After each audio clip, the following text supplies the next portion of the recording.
Mr. Speaker, and thank you for your indulgence. This is an extremely interesting time. Interesting in the sense that we've had difficulties the last few days, and I don't envy you. It's not an easy place to sit where you sit. So while in the natural order of things, I wouldn't ordinarily have made the kind of request that I came to make to you, I was interested in this conversation by my good neighbor, Senator Kawira Mwangaza, who approached me and, of course, made some passionate plea that if possible, please give room for a conversation to take place. My first response, Mr. Speaker, was that to the best of my understanding, following what you are reading, I had not heard the full ruling, Mr. Speaker, but I listened to part of it and I thought what you're doing, you're actually responding to part of what the leader of minority requested you to do yesterday, because I followed the request that he made and considered that now that you had said that there's an order barring you, that there was no order barring you from making a communication on the deputy minority whip. And therefore, that is what you are doing. So I said to Senator Mwangaza, why should I interfere? The Speaker is basically responding to a request that was made by the leader of minority and I think later on by Senator Sifuna and others who spoke about it. But then he said, that's not important for now. What's important is that we are losing valuable time. You can see the mood in the House. While you might be seated, I don't think you're happy, which is true. I wasn't happy. I thought there were more important things that we wanted to consider, but we wouldn't have considered in the same way that had been, in the mood that had been set before the House. Mr. Speaker, therefore, we called the leader of minority, and he brought and we had a conversation, and together with his deputy, Senator Wambua. My deputy is not around, that's why I was alone, but then I said, these are people I know well, there's no problem, we can have a conversation. Beyond politics, there are things that we know each other for. So we had a conversation with the leader of minority and said, okay, let's approach the Speaker and see if we can reach a point of agreement, Mr. Speaker. So, Mr. Speaker, we conversed. This is for members to listen and to know, because these things do happen. Of course, I registered my own views on the same and said, personally, I have been where some of these senators are today. I have sat here and saw a Speaker make a ruling that I didn't agree with under the same standing orders. While I protested, made noise, did everything, but it never got to the point that it has gotten today. And I felt that ideally what the minority side was doing, I didn't agree with it. But then we said, he said, she said, you did, I did, will not be useful for this House at this moment. Let's try and find a solution.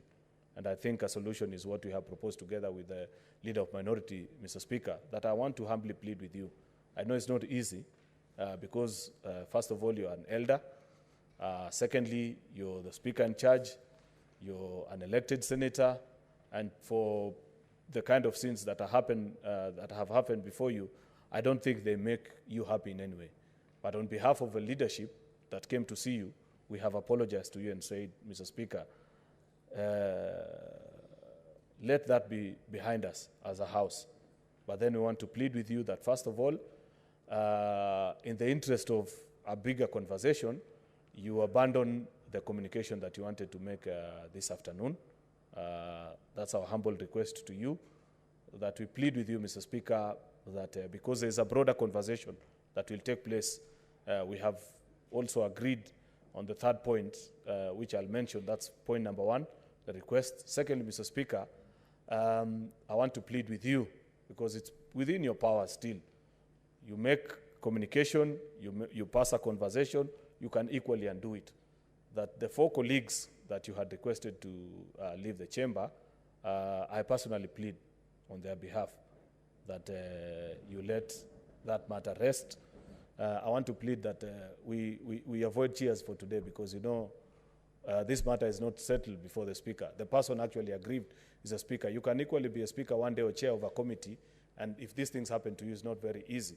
So I want to plead with you, Speaker, on behalf of the House, from the majority side, minority side, that you set aside that I know it's not easy, and I know it's not a very good precedent, but I also want, and I have said this to none less than the minority leader and the leaders that are here before, that please, members, we have standing order number 126. We're almost getting to that point.